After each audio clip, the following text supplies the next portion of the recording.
Dilaporkan ada sekitar lebih dari 160 orang menjadi korban dengan luka berat dan beberapa di antaranya mengalami luka serius akibat serangan rudal Iran di dua kota di Israel, yaitu di selatan Israel yang wilayahnya berdekatan dengan fasilitas nuklir. Hal ini disampaikan oleh pejabat darurat Israel. Dari laporan lapangan dinyatakan ada 84 orang terluka di Arad, sedangkan 78 lainnya di Dimona. Peristiwa ini terjadi pada Sabtu malam.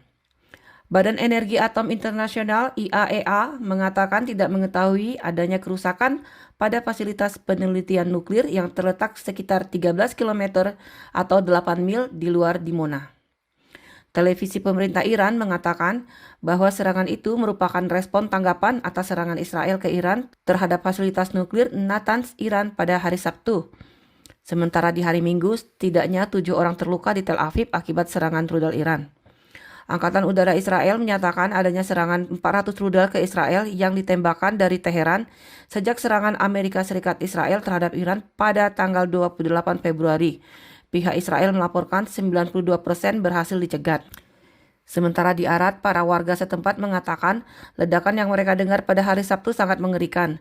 Rudal tersebut menghantam banyak bangunan dan menjadikan jejak dengan meninggalkan kawah yang dalam.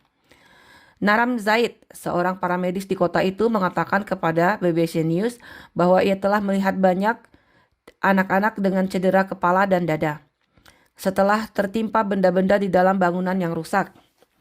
Dia menenangkan seorang gadis berusia 10 tahun dengan cedera kepala dengan di wajahnya akibat pecahan kaca, tambahnya. Tetapi gadis kecil itu menolak masuk ke ambulans karena orang tuanya masih belum ditemukan. Dan kami menunggu orang tuanya dievakuasi dari blok apartemen yang hancur sebelum mengirim mereka ke rumah sakit.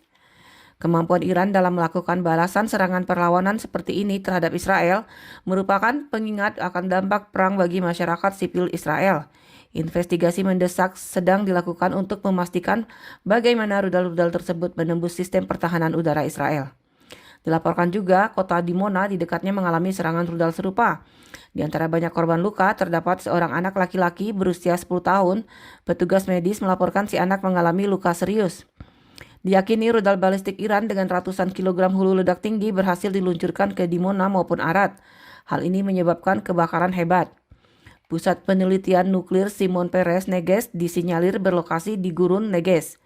Pusat penelitian ini juga disebut secara informal sebagai reaktor Dimona, yang sudah lama diakui sebagai tempat menyimpan persenjataan nuklir Israel, tetapi tidak pernah diumumkan secara resmi. Pihak Israel hanya mengatakan bahwa situs ini merupakan wadah penelitian. Tetapi selama 6 dekade, faktanya Israel mengembangkan bom nuklir di sana. Meskipun setiap pemerintahan yang berkuasa tidak pernah menyatakan secara terbuka. Hal ini berarti Israel mempunyai kekuatan nuklir di Timur Tengah. Organisasi Energi Atom Iran sendiri menggambarkan serangan terhadap Natanz sebagai pelanggaran terhadap perjanjian non-proliferasi senjata nuklir, meskipun mereka mengatakan tidak ada kebocoran bahan radioaktif yang dilaporkan dan tidak ada bahaya bagi penduduk di daerah sekitarnya. Ketika ditanya tentang Natanz pada hari Sabtu, pasukan pertahanan Israel mengatakan kepada media Israel dan internasional bahwa mereka tidak mengetahui adanya serangan di daerah tersebut.